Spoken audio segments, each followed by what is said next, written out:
si Rodrigo Duterte, ang dating Pangulo ng Pilipinas, ay nananatiling isang kontrobersyal na figura sa lokal at internasyonal. Nangako ang digmaan laban sa droga ng kanyang administrasyon na aalisin ang ilegal na droga at krimen. Ngunit sa halip ay nagresulta sa libu-libong pagkamatay. Marami sa mga pagkamatay na ito ay extrajudicial killings. Ibig sabihin ay pinatay ang mga tao ng walang nararapat na proseso.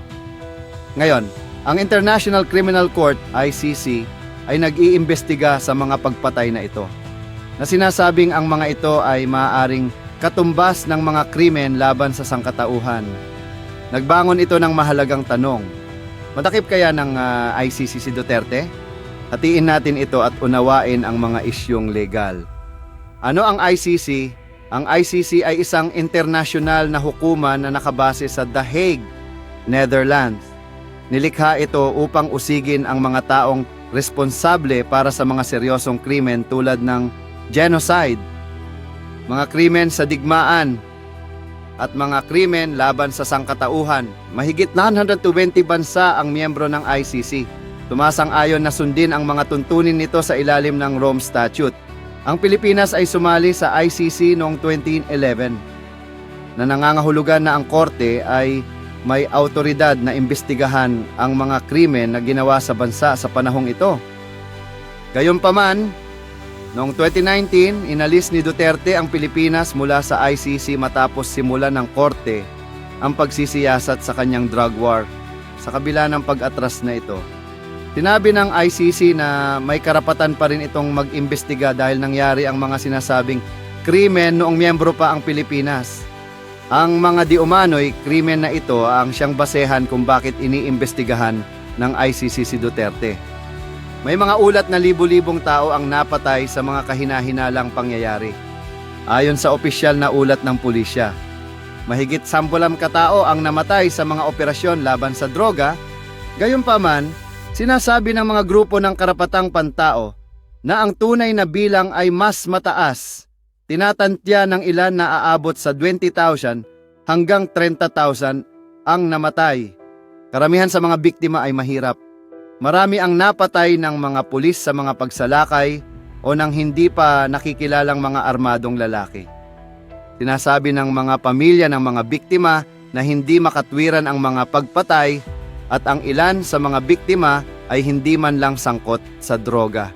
Mayroon ding mga ulat ng nakatanim na ebidensya upang bigyang katwiran ang mga pagpatay. Ang investigasyon ng ICC ay nakatuon sa kung ang mga pagpatay na ito ay bahagi ng isang mas malaking patakaran ng gobyerno o kung ang mga ito ay ginawa sa pag-apruba ni Duterte. Kung nalaman ng korte na ang mga pagpatay ay sistematiko at itinatag-uyod ng Estado, maaari silang maging kwalipikado bilang mga krimen laban sa sangkatauhan. Ang tugon ni Duterte sa ICC, laging itinatanggi ni Duterte ang autoridad ng ICC. Tinawag niyang inutil at bias ang korte. Kahit na sinasabing kontrolado ito ng mga bansang kanluranin sa kanyang mga talumpati, pinangahasan ni Duterte ang ICC na arestuhin siya. Tinabing handa na siyang mamatay, ngunit hindi nahaharap sa paglilitis sa The Hague. Noong 2019, pinaalis ni Duterte ang Pilipinas sa ICC para harangan ang investigasyon nito. Sinabi niya na ang Pilipinas ay may sariling sistema ng hustisya at hindi nangangailangan ng panghihimasok mula sa mga internasyonal na korte. Tumanggi rin ang kanyang administrasyon na makipagtulungan sa ICC, kaya mas mahirap para sa korte na mangalap ng ebidensya. Gayunpaman, sinasabi ng mga kritiko na nabigo ang sistema ng hustisya sa Pilipinas na imbestigahan ng maayos ang mga pagpatay. Naniniwala ang mga grupo ng karapatang pantao na ang ICC ang tanging paraan upang panagutin si Duterte dahil ang mga lokal na korte at ahensya ng gobyerno ay ayaw o hindi makakilos. Kaya ano ang mangyayari kung ang ICC ay nag-issue ng arrest warrant? Ang ICC ay maaaring mag-issue ng warrant of arrest para kay Duterte kung makakita ito ng sapat na ebidensya laban sa kanya. Ngunit ang ICC ay walang sariling puwersa ng pulisya. Nangangahulugan ito na umaasa ito sa mga miyembrong bansa upang arestuhin at i-extradite ang mga suspect. Dahil hindi na miyembro ng ICC ang Pilipinas, hindi legal na kinakailangan na ibigay si Duterte. May iwasan din ni Duterte ang pag-aresto sa pamamagitan ng pananatili sa loob ng Pilipinas o paglalakbay lamang sa mga bansang hindi miyembro ng ICC. Ito ang ginawa ng pinuno ng Sudanese na si Omar al-Bashir matapos maglabas ng warrant ang ICC laban sa kanya noong 2009. Sa loob ng maraming taon, iniwasan niya ang pag-aresto sa pamamagitan ng paglilimita sa kanyang paglalakbay sa mga palakaibigang bansa. Gayunpaman, kung bumiyahe si Duterte sa isang bansang miyembro ng ICC, nanganganib siyang arestuhin. Nililimitahan nito ang kanyang mga paggalaw at maaaring ihiwalay siya sa buong mundo. Has the Marcos Jr. government changed its views on the ICC hanggang sa pag-aresto kay Duterte noong Martes? Si Marcos Jr. ay paulit-ulit na tinatanggihan ang jurisdiksyon ng ICC sa Pilipinas at sa kaso ni Duterte. Nakilalang nagsasabing itinuturing niya ang pandaigdigang hukuman bilang isang banta sa soberanya ng bansa. Noong Hulyo 2023, isang taon sa kanyang pagkapangulo, tahasan niyang idineklara na ang Pilipinas ay hindi makikipagtulungan sa ICC sa anumang paraan, anyo o hugis matapos ipahayag ng ICC ang pagpapatuloy ng investigasyon kay Duterte. Pagkatapos, noong unang bahagi ng 2024, sinabi niya, "Hayaan niyo akong sabihin ito sa ika-100 beses. Hindi ko kinikilala ang jurisdiksyon ng ICC sa Pilipinas. Hindi kikilos ang gobyerno ng Pilipinas upang tulungan ang anumang investigasyon na isinasagawa ng ICC."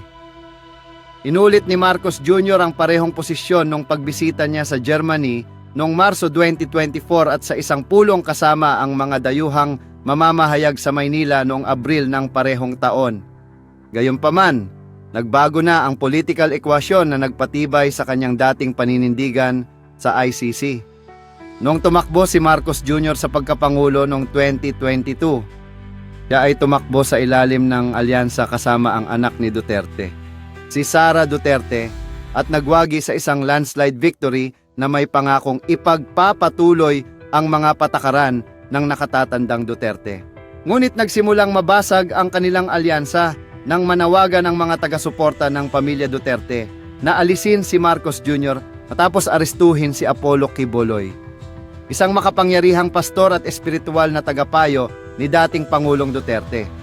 Tuluyan nang bumagsak ang kanilang samahan nang imbestigahan si Vice Presidente Sara Duterte para sa umano'y maling paggamit ng milyon-milyong dolyar ng pondo ng gobyerno, at tuluyang na-impeach ng mga kaalyado ni Marcos Jr. sa Kongreso noong huling bahagi ng 2024. Gayunpaman, nananatili pa rin siyang vice-presidente sa kabila ng impeachment.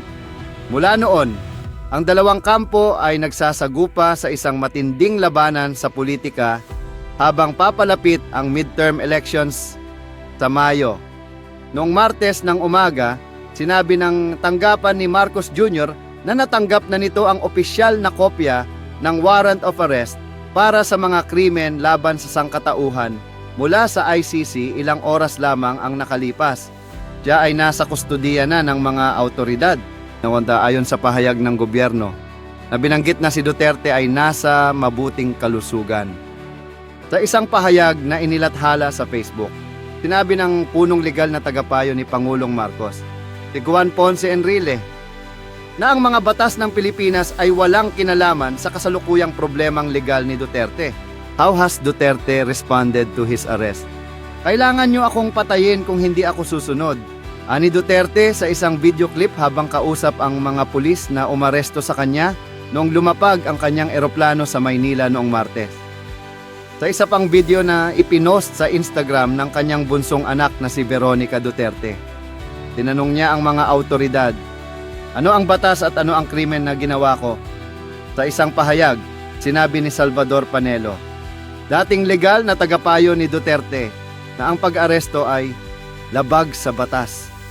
Idinagdag na si Duterte ay walang legal na representasyon sa oras ng kanyang pag-aresto, si Senador Ronald De La Rosa, isang kaalyado ni Duterte at dating hepe ng PNP.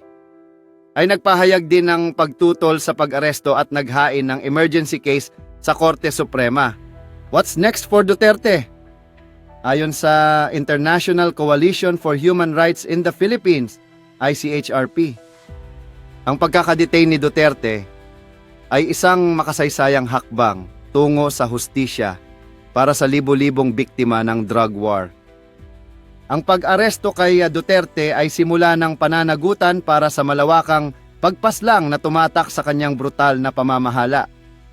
Ayon kay ICHRP Chairperson Peter Murphy, ang grupo ng kababaihang Rise Up, na kinabibilangan ng mga pamilya ng biktima ng drug war, ay tinanggap din ang pag-aresto at nanawagan sa agarang paglilipat ng kustudiya ni Duterte sa ICC